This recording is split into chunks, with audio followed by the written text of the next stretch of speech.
Hello everyone, I am Ravi Jain. आज हम risks in foreign trade पढ़ेंगे और उसमें हम देखेंगे कि ईसीजीसी का क्या रोल है। ईसीजी जो फॉरेन ट्रेड में मतलब जो रिस्क आती है उनको उनके लिए एक इंस्टीट्यूशन बनाया हुआ है ईसीजीसी, उसका क्या रोल है उसको समझेंगे। ये थ्योरेटिकल चैप्टर है तो हम लोग इसके केवल कंसेप्चुअल अंडरस्टैंडिंग लेंगे जहाँ तक पॉसिबल होगा, ताकि हम एग्जाम में कोई अगर थ्योरी का क्वेश्चन आए तो उसको कर पाए।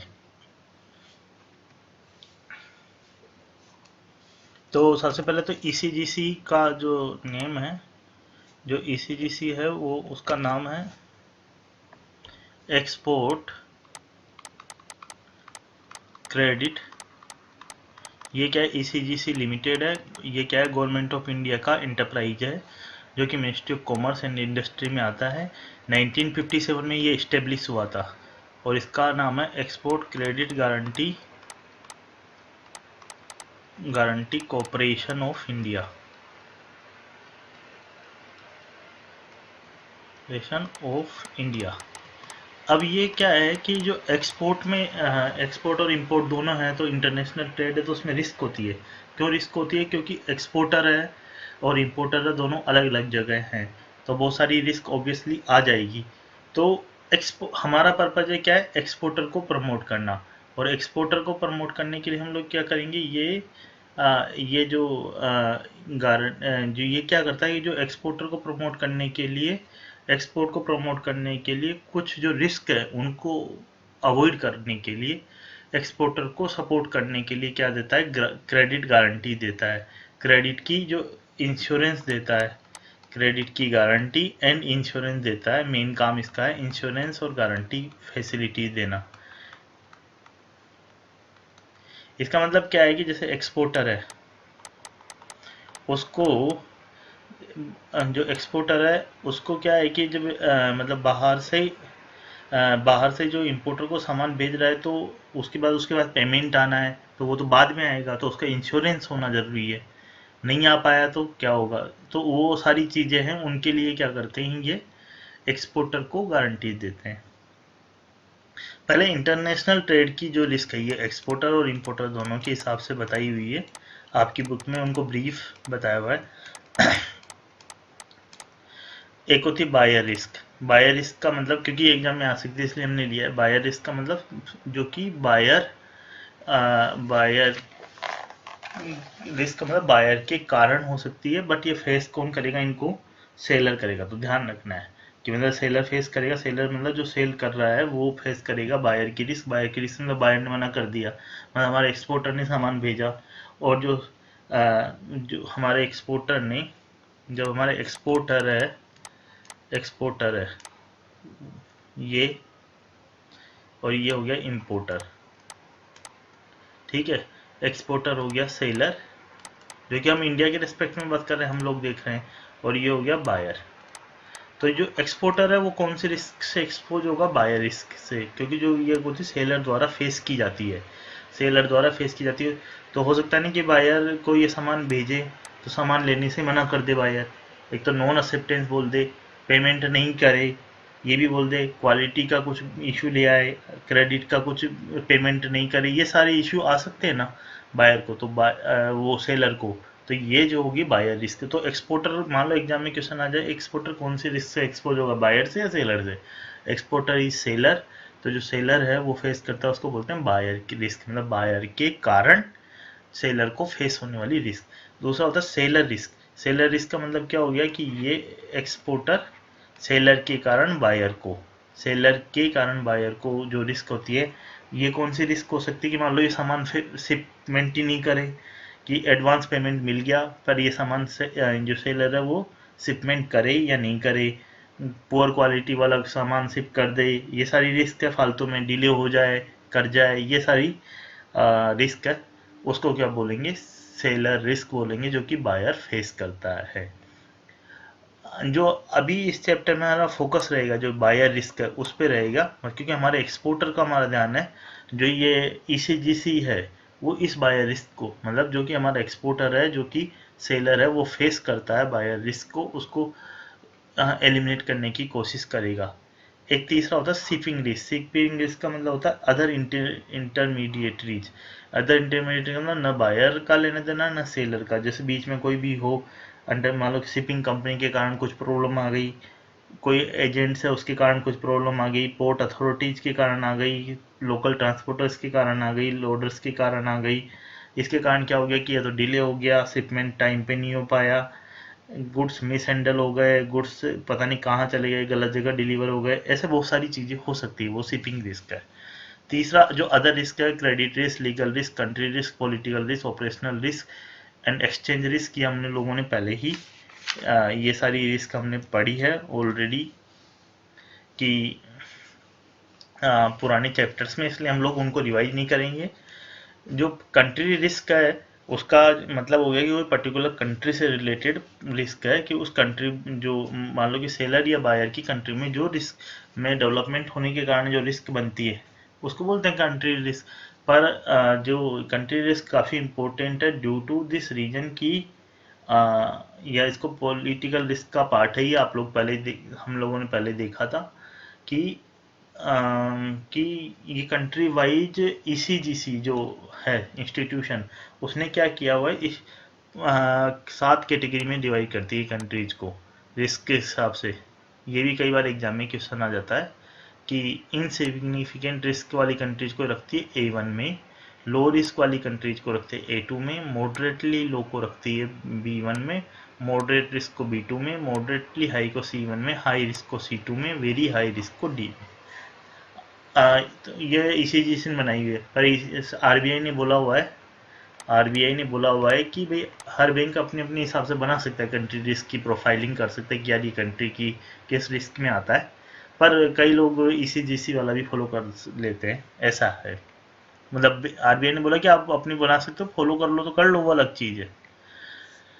अब ये जो ईसीजीसी है, सबसे इसके दो काम हैं, वो हम देखेंगे बेसिक कंसेप्ट समझते हुए। एक होता है उसका क्रेडिट इंश्योरेंस देना। क्रेडिट इंश्योरेंस का मतलब जो एक्सपोर्टर है या इम्पोर्टर है, तो एक्सपोर्टर को जो है वो पेमेंट नहीं मिलेगा। क्रेडिट दिया हुआ है इम्पोर्टर को उसने कि एक्सपोर्टर को जो है वो क्रेडिट नहीं मिले। एक्सपोर्टर ने क्या किया हुआ है कि जो मतलब एक्सपोर्टर ने सामान भेजा, उसको पेमेंट आना बाकी है, तो वो जो क्रेडिट है उसका इंश्योरेंस करने के लिए क्या बनता है, ये क्रेडिट इंश्योरेंस पॉलिसी जो बनाता है ये ईसीजीसी ऑफर करता है। तो जो अपनी जिसकी रिक्वायरमेंट होती है वैसी पॉलिसी ले लेता है एक्सपोर्टर। उसमें क्या होता है, उसको प्रीमियम भरना पड़ता है, वो प्रीमियम भर के वो पॉलिसी को अवेल कर सकता है। तो सबसे इंपॉर्टेंट होता है नॉर्मल स्टैंडर्ड पॉलिसी जो होती है। वो स्टैंडर्ड पॉलिसीज में क्या होती है कि भाई जो जो शॉर्ट टर्म क्रेडिट के लिए दी जाती है। शॉर्ट टर्म क्रेडिट का मतलब 180 डेज से लेस के केस में वो दी जाती है, जब आपका जो एक्सपोर्ट क्रेडिट है वो 180 डेज से कम का हो, मतलब आपका जो पेमेंट है वो 180 डेज से कम में आने वाला हो। तो ये पॉलिसी है वो स्टैंडर्ड पॉलिसी, मतलब नॉर्मल पॉलिसी आप इसको व्हील कर सकते हैं, और इसको जो मैक्सिमम व्हील कर सकते हैं वो 24 मंथ्स के लिए, ये जो पॉलिसी वो 24 मंथ्स के लिए दी जाती है। और जो उन एक्सपोर्टर्स के लिए होती है जिनका जो टर्नओवर है अगले साल का, मतलब जो इस ईयर का, जो अगले जो 12 महीने का है वो है 15 लाख से ज़्यादा हो, 50 लाख से ज़्यादा हो, 50 लाख से ज़्यादा हो। इसमें क्या होता है, 4 टाइप के हो सकती है ये पॉलिसी। ये 4 टाइप की पॉलिसी होती है। इसमें क्या होता है कि एक तो होता है शिपमेंट कंप्रहेंसिव रिस्क पॉलिसी, एक होता है shipment political risk policy, contracts comprehensive risk policy, contracts political risk policy. Shipment comprehensive risk policy का मतलब हो गया, कंप्रहेंसिव रिस्क में क्या होता है, commercial as well as political risk को, as well as political risk को क्या करते हैं अपन लोग, पॉलिटिकल रिस्क को क्या करते हैं, एलिमिनेट करते हैं। तो commercial as well as political risk को हम लोग एलिमिनेट करते हैं। Commercial as well as political risk को हम लोग एलिमिनेट करते हैं from the date of shipment. Shipment की डेट से इसमें इफेक्टिव रहता है। तो कई बार आपको ये आ जाए ना शिपमेंट और कॉन्ट्रैक्ट्स, और जो ये कॉन्ट्रैक्ट वाली पॉलिसी है उसमें क्या होता है, from the date of contract, और जिस डेट को कॉन्ट्रैक्ट हुआ है उसमें उससे एप्लीकेबल रहता है। कॉन्ट्रैक्ट पहले हो जाता है तो फ्रॉम, और ये जो कॉन्ट्रैक्ट वाली होती है ये same from the date. Comprehensive में क्या होगा, कॉमर्शियल और पॉलिटिकल कवर होगी, पॉलिटिकल में केवल पॉलिटिकल, मतलब कॉमर्शियल जो है, पॉलिटिकल तो कवर होनी ही होनी है हर पॉलिसी में। मतलब जो कंट्री रिस्क है वो काफ़ी इंपॉर्टेंट रिस्क है, वो तो कवर होनी ही होनी होती है स्टैंडर्ड पॉलिसीज में। आप चाहो तो कॉमर्शियल को छोड़ सकते हो, आप चाहो तो जो स्टैंडर्ड पॉलिसी है उसमें या तो डेट ऑफ शिपमेंट से इसको इफेक्टिव करवा सकते हो, या आप उसको क्या करवा सकते हो, डेट ऑफ कॉन्ट्रैक्ट से इफेक्टिव करा सकते हो। मतलब दो ऑप्शन हो गए, एक तो डेट ऑफ शिपमेंट से करवाना चाहते हो तो शिपमेंट वाला नाम हो जाएगा, डेट ऑफ शिपमेंट से कवर लेना चाह रहे हो आप इंश्योरेंस कवर, या डेट ऑफ कॉन्ट्रैक्ट से लेना चाह रहे हो। और एक आपके पास और ऑप्शन ये हो गया कि आप उसको केवल पॉलिटिकल ले, ओनली पॉलिटिकल, या उसमें आप क्या करो, पॉलिटिकल के साथ साथ कॉमर्शियल रिस्क भी इंक्लूड कर लो। अब देखो पॉलिटिकल जो कॉमर्शियल रिस्क है, कॉमर्शियल रिस्क का मतलब क्या हो गया, जो कॉमर्शियल रिस्क है उसका मतलब क्या हो गया कि जो रिस्क अपना जो एक्सपोर्टर है उसको क्या बोलेंगे अपन, सेलर, और ये क्या हो गया, इंपोर्टर क्या हो गया, बायर। तो ये फेस कौन करेगा, सेलर, तो इसका नाम क्या होगा, बायर रिस्क। मतलब ये बायर रिस्क को ही कॉमर्शियल रिस्क बोल रहे हैं, बायर रिस्क बोल सकते हैं। कि भाई अगर मान लो कि ड्यू टू बायर हो रही है ना, इसलिए इसको बायर रिस्क बोलते हैं, due to buyer faced by seller. इसमें क्या हो कि भाई आपको ये रटना नहीं है, बस समझने के लिए हमने सारा लिया है कि भाई बायर की इंसॉल्वेंसी हो गई, मतलब वो जो बायर है वो इंसॉल्वेंट हो गया है तो पेमेंट नहीं कर पाएगा, या पेमेंट नहीं कर पाएगा विद इन स्पेसिफाइड पीरियड में नहीं कर पा रहा हो। जनरली क्या होता है, ड्यू डेट से 4 महीने तक अगर पेमेंट नहीं कर पाएगा तो आपको जो इंश्योरेंस का क्लेम मिल जाएगा कॉमर्शियल रिस्क में। Buyer to failure accept a goods subject to certain, buyer accept नहीं कर पा रहा है goods subject to certain condition. Political risk में क्या हो गया कि मान लो बायर की कंट्री में कुछ रिस्ट्रिक्शन आ गया, वार आ गया, सिविल वार आ गया, डिस्टर्बेंस आ गया, न्यू इंपोर्ट रिस्ट्रिक्शंस आ गई, कैंसिल जो इंपोर्ट लाइसेंस था बायर की कंट्री में वो कैंसिल हो गया, उसका वो मंगा नहीं सकता। जो आइटम हमने भेजा इंडिया में वो क्या हुआ कि वो उसका इंटरसेप्शन हो गया, रास्ते में किसी ने उसका डाइवर्जन हो गया, कुछ हो गया, या उसके कारण एक्स्ट्रा फ्रेट पे करना पड़ रहा है, जो कि बायर्स के उसमें जो ऑलरेडी कवर्ड नहीं है। कोई भी अदर लॉस जो कि जनरल जिसका इंश्योरेंस नहीं मिल पा रहा, और that is beyond the control of both controller exporter and buyer के, वो सब कवर हो जाएगा। आपको ये ध्यान नहीं रखना है, आपको ये ध्यान रखना है कि क्या क्या कवर नहीं हो पाता है इनमें रिस्क में। कि अगर कोई, ये बहुत इंपॉर्टेंट कई बार आ जाता है कि अगर मान लो कि बायर और सेलर के बीच में क्वालिटी से रिलेटेड डिस्प्यूट हो जाए तो उस केस में ये कवर नहीं हो पाता है, तब ये रिस्क कवर नहीं हो पाएगी। मान लो क्वालिटी से रिले हो तो सही बात है, इसमें क्या है। पर अगर मान लो बायर ने मतलब वो जो एक्सपोर्टर है उसने क्या किया, जो सेलर है, एक्सपोर्टर ने मतलब जो कि सेलर है और ये बायर है, वो क्या करता है, मान लो कि बायर का मतलब बायर मतलब जो इम्पोर्टर है, ये जो है फॉर एग्जांपल ये चाइना और ये इंडिया से मटेरियल यहाँ जा रहा है। अब वो क्या है कि मान लो चाइना वाले जो इम्पोर्टर है बायर, उसने बोला कि क्वालिटी सही नहीं है, पर इंडिया के एक्सपोर्टर ने वहाँ चाइना के किसी कोर्ट से ये ऑर्डर प्राप्त कर लिया कि भाई जो मटेरियल है सही है, तब तो फिर क्या होगा, रिस्क कवर हो जाएगी। बायर फिर भी एक्सेप्ट नहीं करता है तब तो, पर जनरली ऐसे नहीं होगी। मान लो मटेरियल आइटम ही ऐसे हैं जिनकी नेचर में कुछ इश्यू आ रहा है, वो आइटम के कारण खराब हो गए तो वो रिस्क भी कवर हो सकती है। या मान लो कि बायर ने कोई तो वो रिस्क कवर नहीं होगी, वो रिस्क कवर नहीं होगी। आप ऐसा सामान भेज रहे हो, एक्चुअली वो रिस्क कवर, ऐसा सामान भेज रहे हो जो कि खराब हो गया रास्ते में, तो उसके लिए आपको ऐसा सामान भेजना ही नहीं चाहिए। मान लो कि बायर है वो कोई इंपोर्ट अथोराइजेशन प्राप्त नहीं कर पा रहा, तो वो आपको ऐसे बायर को सामान भेजना ही नहीं चाहिए, सेलर को। या बायर ने मान लो कि बायर है वो जो इंसॉल्वेंट कौन हुआ है, बायर नहीं हुआ है, उसका कोई एजेंट, जो एक्सपोर्टर का कोई एजेंट हुआ है, एक्सपोर्टर का कोई एजेंट हुआ है, तो उस केस में भी जो एक्सपोर्टर सेलर का कोई एजेंट अगर मान लो इंसॉल्वेंस हो गया, डिफॉल्ट हो गया, तो उसके लिए भी कोई आपका जो एजेंट वगैरह वो सही होना चाहिए। जनरल इंश्योरेंस कंपनी से जो मिल सकता है उनको कवर नहीं करेगा। ये इम्पोर्टेंट, ये भी रहता है काफ़ी इम्पोर्टेंट। कि एक्सचेंज रेट फ्लक्चुएशंस भी क्या होंगे इस स्टैंडर्ड पॉलिसी। ये जो रिस्क वगैरह जो मैं बता रहा हूँ नोट कवर्ड, तो ये एप्लीकेबल है फॉर ऑल पॉलिसीज। मतलब जो भी पॉलिसीज है, हमने क्रेडिट इंश्योरेंस की पॉलिसी जो भी देख रहे हैं उनमें सबके लिए एप्लीकेबल है कि क्या क्या कवर नहीं होता है। तो मतलब मटेरियल क्वालिटी वगैरह का इश्यू हो, एक्सचेंज रेट वाले हो, तो वो कवर नहीं होंगे, ये आपको ध्यान रखना है। एक्सपोर्टर ने कोई टर्म्स एंड कॉन्ट्रैक्ट की फिल नहीं करी, उसके पार्ट पे कोई गलती है तो वो भी कवर नहीं होगी, ऑब्वियसली बात है। तो ये एक स्टैंडर्ड पॉलिसी होती है, पर उसके क्या है कि बहुत सारे वर्जन आ गए हैं कि भाई उसकी वजह ये ले लो। तो इन्होंने क्या कर रखा है कि जो स्मॉल एक्सपोर्टर है, मतलब जो स्टैंडर्ड पॉलिसी है उसमें तो क्या होता है, वो बड़े एक्सपोर्टर जिनका टर्नओवर 50 लाख से ज़्यादा है, मतलब जो भी अगले 12 महीने का टर्नओवर, तो वो है। पर जो स्मॉल एक्सपोर्टर है उनको प्रमोट करने के लिए इन्होंने क्या बनाया हुआ है कि 50 लाख या 50 लाख से कम का जो है वो उनके लिए स्मॉल एक्सपोर्टर पॉलिसी है। और इसमें क्या होता है, ये 12 मंथ के लिए, वो क्या थी 24 मंथ्स के लिए थी। उस ये क्या है कि इसमें सबसे मतलब जो पॉलिसी है स्मॉल एक्सपोर्टर, इनको क्या करते हैं कि फटाफट प्रोसेसिंग वगैरह कर देते हैं। इसके अलावा क्या होती है कि स्पेसिफिक शिपमेंट पॉलिसी भी होती है शॉर्ट टर्म के लिए। शॉर्ट टर्म का मतलब क्या हो गया कि वही 180 डेज का क्रेडिट है। पर इसमें क्या है कि भाई जो एक स्पेसिफिक शिपमेंट है या स्पेसिफिक कॉन्ट्रैक्ट के अगेंस्ट जो शिपमेंट है उनको कवर करने के लिए बनाई हुई है। एक कंप्रहेंसिव जो है उनको कवर करने के लिए, रिस्क वही होगी सारी कवर, पॉलिटिकल और वगैरह, पॉलिटिकल और कॉमर्शियल रिस्क। बायर वाइज जो पॉलिसी है इसको buyer wise policy short term बोलते हैं, बीपीएसटी भी बोलते हैं। इसमें क्या है कि एक पर्टिकुलर बायर से टू वन और फ्यू बायर्स के रिलेटेड जो भी रिस्क है उनको कवर करने के लिए बनती है।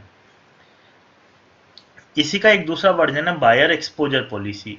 उसमें क्या होता है, ये लार्ज एक्सपोर्टर के लिए होती है और इसमें भी या वन बायर या उसके जो सारे बायर्स हैं उनके अगेंस्ट बन सकती है। तो आपको ये थोड़ा थोड़ा वन रीडिंग मारनी, क्योंकि ज़्यादा इनमें समझने का कुछ है नहीं, बस समझ लो बेसिक। ऐसे ही एक्सपोर्ट टर्नओवर पॉलिसी क्या है कि जो मान लो जिनका जिनका टर्नओवर ज़्यादा है, बहुत सारे एक्सपोर्टर का, मतलब जो टर्नओवर नहीं, जिनका जो प्रीमियम है वो 10 लाख से ज़्यादा बढ़ते हैं एनुअली, उनको क्या है थोड़ी ज़्यादा डिस्काउंट और इंसेंटिव वगैरह देके एक टर्नओवर को एक्सपोर्ट टर्नओवर, तो जनरली क्या होगा, जो प्रीमियम वही ज़्यादा देगा जो बड़ा एक्सपोर्टर होगा, और ज़्यादा 10 लाख से ऊपर का भी प्रीमियम दे रहा है तो उनको थोड़ी फैसिलिटी ज़्यादा देती हैं, डिस्काउंट और इंसेंटिव ज़्यादा देते हैं। और ये 1 ईयर के लिए इशू की जाती है।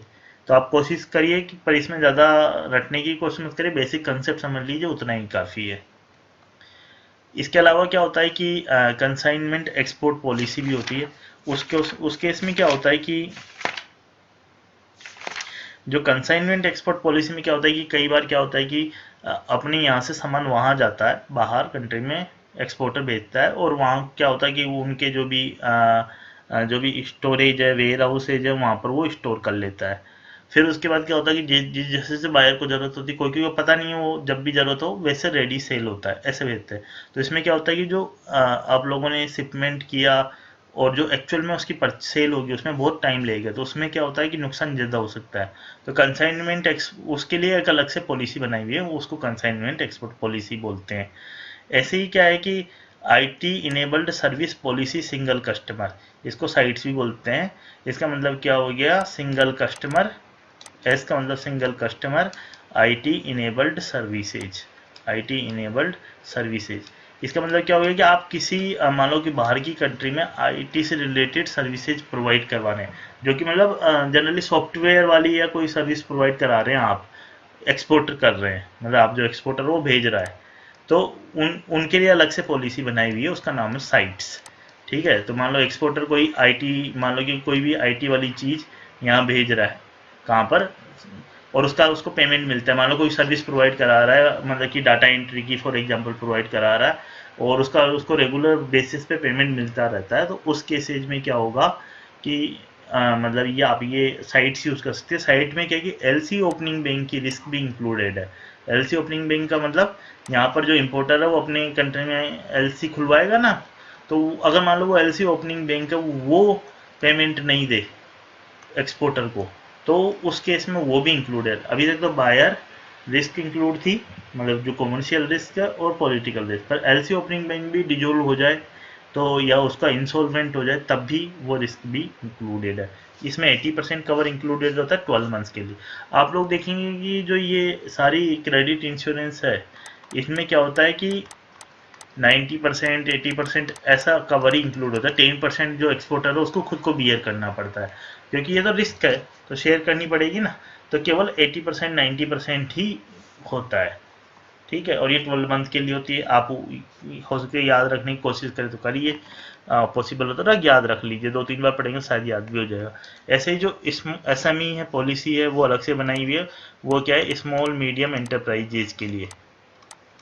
बेसिकली क्या है कि जो माइक्रो स्मॉल मीडियम एंटरप्राइजेज जो MSMEज है उनके लिए बनाई हुई है, उनको और फास्टर प्रोसेस करते हैं 12 मंथ के लिए, और इसमें 19% कवर होता है। उनको अलग से थोड़ी बहुत फैसिलिटी दे देते हैं, वही पॉलिसी है। इसके अलावा जो बैंक है, जो ECGC है वो फाइनेंशियल गारंटीज भी देती है बैंकों को। किसको? बैंकों को फाइनेंशियल गारंटी भी देती है कि ये एक्सपोर्टर, ये इंपोर्टर। और कैसे फाइनेंशियल गारंटी देती है? फॉर एग्जांपल कि बैंक है वो क्या करता है, बैंक है PCL देता है, पैकिंग क्रेडिट लोन देता है। किसको? एक्सपोर्टर को। पर मान लो कि PCL है वो एक्सपोर्टर पे ही नहीं करे तो वापस, फॉर एग्जांपल एक तो है कि भाई एडजस्ट कर ले मान लो कि पेमेंट से वगैरह से, पर मान लो कि वो एक्सपोर्टर पे PCL वापस पे नहीं करता है, उस केस में जो बैंक है उसके पास कोई वो नहीं है, वो बोलेगा मैं क्यों दूं। तो फिर इसलिए ECG से क्या है कि नहीं हम दे रहे हैं ना आपको गारंटी, तो वो क्या हो गया, एक पैकिंग क्रेडिट की गारंटी हो गई। तो उसको क्या बोलेंगे? Packing guarantee guarantee. Export credit guarantee for banks. तो इसका एक इसको ना export credit guarantee insurance for banks, export credit guarantee insurance for banks. अब इसमें क्या है कि एक तो आपने एक बैंक ने इंडिविजुअल पैकिंग क्रेडिट दिया, तो बैंक क्या कर सकता है कि इंडिविजुअल पैकिंग क्रेडिट, किसी एक्सपोर्टर को पैकिंग क्रेडिट दिया, उसके इंडिविजुअल पैकिंग क्रेडिट के अगेंस्ट ले सकता है, तो ECB IB NPC। या बैंक अपना दूसरा क्या है, होल टर्नओवर पैकिंग का क्रेडिट की के मान लो कि एक तो इसने एक इन कस्टमर को दिया, और एक इसने है कि मान लो कि जितना भी इसका सारे कस्टमर को दे रहा है, जितना भी पैकिंग क्रेडिट हो रहा है उन सभी का एक साथ ले ले, तो उसको क्या बोलेंगे? WTPC बोलेंगे। मतलब ई का मतलब export credit insurance bank for individual packing credit. और यह क्या होगा? Export credit insurance for banks for whole turnover packing credit, मतलब सारे टर्नओवर के लिए, एक वो इंडिविजुअल के लिए। ये समझ में आ गया आपको? इसके अलावा क्या होता है कि जब आप जब एक्सपोर्टर है उसको क्या होता है कि अपने पैकिंग क्रेडिट बढ़ा, उसके अलावा भी कई बार क्या होता है कि वो एक्सपोर्टर को प्रमोट करने के लिए बहुत सारी स्कीम्स के अंतर्गत, ये इंपोर्टर है और ये बैंक है, बहुत सारी स्कीम्स के अंतर्गत बैंक उसको क्या मिलता है? इंसेंटिव्स मिलते हैं, जो कि भाई प्री शिपमेंट स्टेज पे कुछ इंसेंटिव मिल जाते हैं। तो अगर मान लो कि वो इंसेंटिव को वो रिटर्न नहीं करे, वो जो बैंक है वो इंसेंटिव पर क्या होंगे कि अभी नहीं मिलेंगे, बाद में मिलेंगे, पर बैंक उसके अगेंस्ट ही वो उसको एडवांसेज दे रहा है, मतलब लोन दे रहा है उनके अगेंस्ट ही। तो अगर मान लो वो एक्सपोर्टर रिटर्न नहीं करे, इंसेंटिव के अगेंस्ट में जो एडवांसेज है उनको कवर करने के लिए, अगर मान लो वो एक्सपोर्टर रिटर्न नहीं करे तो उसके लिए क्या बोलते हैं? एक्सपोर्ट प्रोडक्शन फाइनेंस गारंटी दी जाती है। तो आपको ये ध्यान रखना है। अभी आपको और कवर हो जाएगा। जो post shipment export credit guarantee है वो क्या हो गया, जैसे प्री शिपमेंट की तरह ही ECIB IN post shipment credit guarantee हो गई, या ECIB WTPS वोल टर्नओवर पैकिंग क्रेडिट था, ये पोस्ट शिपमेंट वाला हो जाएगा। सेम वैसे ही पोस्ट शिपमेंट एडवांस के अगेंस्ट। ऐसे ही एक्सपोर्ट फाइनेंस गारंटी, एक होती है एक्सपोर्ट प्रोडक्शन फाइनेंस गारंटी, मतलब जो कि प्री शिपमेंट स्टेज में जो भी रिसीवेबल्स हैं, जो भी इंसेंटिव्स वाले जो रिसीवेबल्स हैं उनके अगेंस्ट एडवांस मिलता है उनको प्रोटेक्ट करने के लिए। और जो एक्सपोर्ट फाइनेंस गारंटी है पोस्ट शिपमेंट स्टेजेज में जो भी एडवांस मिलेगा एक्सपोर्ट इंसेंटिव के अगेंस्ट में, जो कि रिसीव अब आने बाकी है बाद में, उसके लिए उनको एक्सपोर्ट फाइनेंस गारंटी। तो आप ये ध्यान रख सकते हैं, export production finance guarantee pre shipment stage में जो इंसेंटिव रिसीवेबल है उनके अगेंस्ट गिवन एडवांस में, और एक्सपोर्ट फाइनेंस गारंटी प्रोडक्शन, मतलब आप प्रोडक्शन कर ही रहे हो अभी प्री शिपमेंट फेज में हो, और फाइनेंस गारंटी बाद वाले केस में जो भी एक्स्ट्रा फाइनेंस मिला हुआ है उसको। Export performance guarantee, export performance guarantee क्या होती है? अगला जो है वो ये है कि एक्सपोर्टर ये है आपका, ये इंपोर्टर है और ये बैंक है। अब मान लो कि अ, इसमें क्या होगा कि एक्सपोर्ट परफॉर्मेंस गारंटी मतलब क्या है कि मान लो कि एक्सपोर्टर है वो एक तरीके से क्या है यहाँ पर सेलर है और ये क्या है बायर है। तो बायर जो है वो सेलर से कुछ परफॉर्मेंस बैंक गारंटी ले सकता है कि भाई आप मतलब कि भाई परफॉर्मेंस बैंक गारंटी की आप जो है कि मटेरियल टाइम पे सप्लाई करोगे, ये इस टाइप की चीज़ें गारंटी ले सकता है। तो वो गारंटी को बैंक को देना, इसके बैंक को बना के देना पड़ेगा। तो वो गारंटी इसको बना के देगा जो कि ये इसको देगा, बैंक गारंटी वगैरह जो भी है परफॉर्मेंस के लिए। तो वो बैंक गारंटी बोलेगा, बैंक बोलेगा मैं क्यों दूँ, तो ईसीजीसी आएगा बोलेगा कि यार मैं आपको दे रहा हूँ ना एक्सपोर्ट परफॉर्मेंस गारंटी। तो वो काउंटर गारंटी एक तरीके से काउंटर गारंटी हो गई to the bank against possible losses on account of guarantees issued by them. ठीक है, ऐसे ही होती है एक्सपोर्ट फाइनेंस। ये आपको इस तरीके से याद नहीं रखना है कि कितनी टाइप की होती है, केवल कंसेप्ट समझ लेना है कि export finance overseas lending guarantee. मान लो कि कोई इंडियन कंपनी है बड़ी सारी, तो वो क्या कर रही है कि वहाँ जाके बाहर की कंपनी में कोई बड़ा प्रोजेक्ट बना रही है, फॉर एग्जांपल बहुत बड़ी बिल्डिंग बना रही है। तो बहुत बड़ी बिल्डिंग बना रही है, उस केस में वो जो बना रही है तो उसको पैसे चाहिए होंगे, बाद में तो पैसे मिल जाएंगे। ये भी एक एक्सपोर्ट हुआ, हुआ कि नहीं हुआ वहाँ जाके, क्योंकि पैसे में डॉलर मिलेगा पर बाद में मिलेगा। तो अभी उसको मान लो कि फाइनेंस करने के लिए पैसे चाहिए, वो ये बैंक से लेगी। तो उस केसेज में जो बैंक गारंटी दी जाती है उसको क्या बोला जाता है, फिर बैंक को क्या देगा, ईसीजीसी गारंटी देगा। ये तो फाइनेंस देगा, उस फाइनेंस कब देगा, जब ये ईसीजीसी उसको गारंटी देगा, और उस गारंटी का नाम क्या होगा, export finance overseas lending guarantee. इसका प्रीमियम भी आईएनआर में देना है। फाइनेंसिंग ओवरसीज प्रोजेक्ट की तो डॉलर में पेमेंट करना पड़ेगा, डॉलर में फाइनेंसिंग होगी, पर जो प्रीमियम है वो आईएनआर में पे करना है। एक होती है ट्रांसफर गारंटी। ये भी आपको याद रखना है, ध्यान रखना है कि जैसे मान लो कि ये है अपना एक्सपोर्टर और ये होगा इंपोर्टर। तो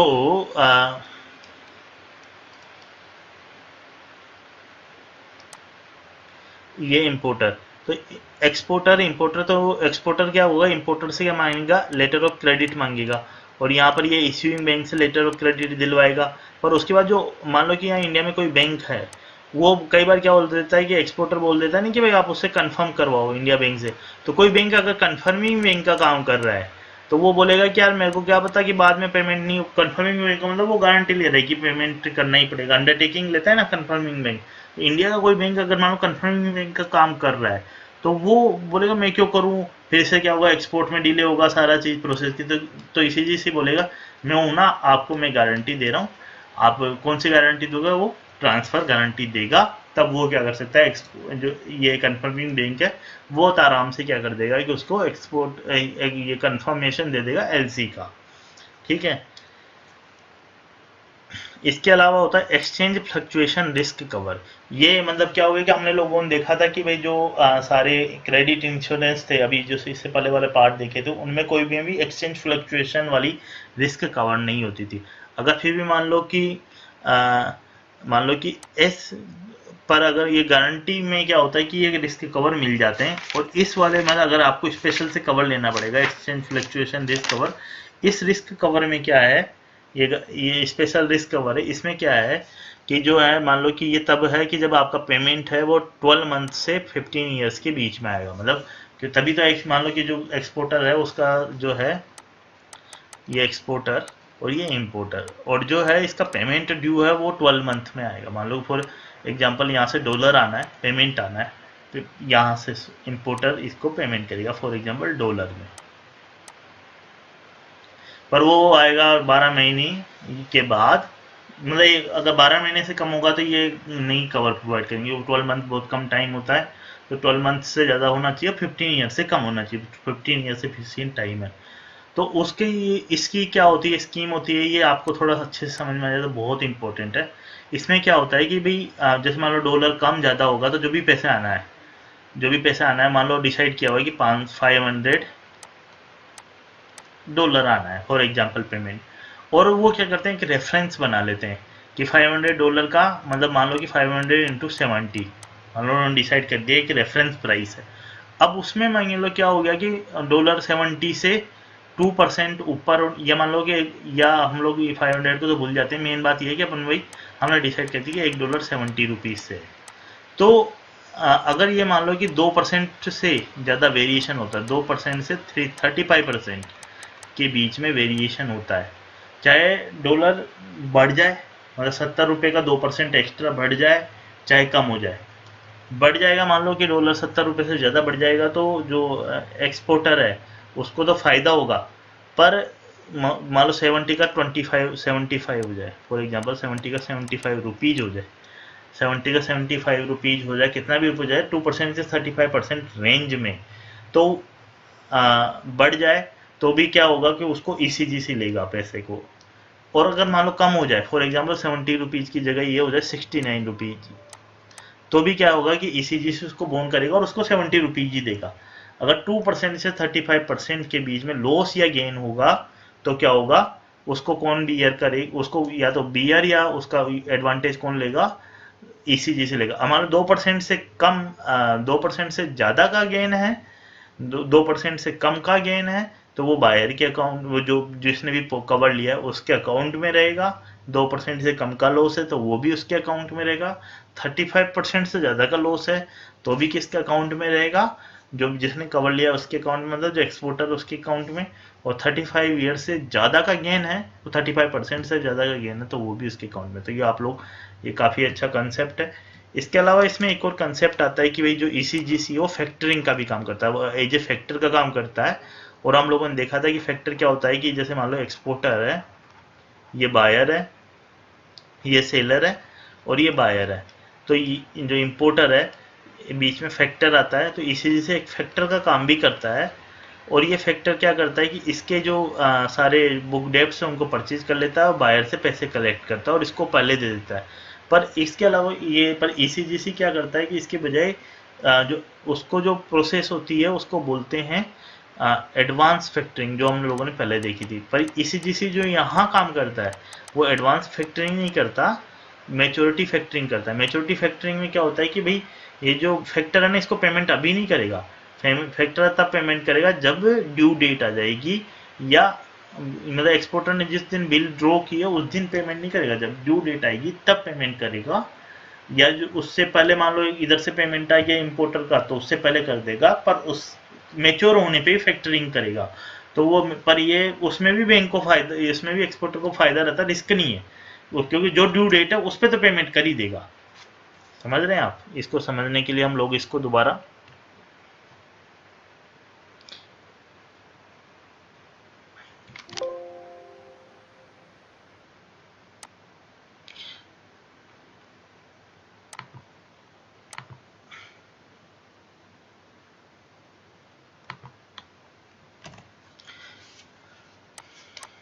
कि ये एक्सपोर्टर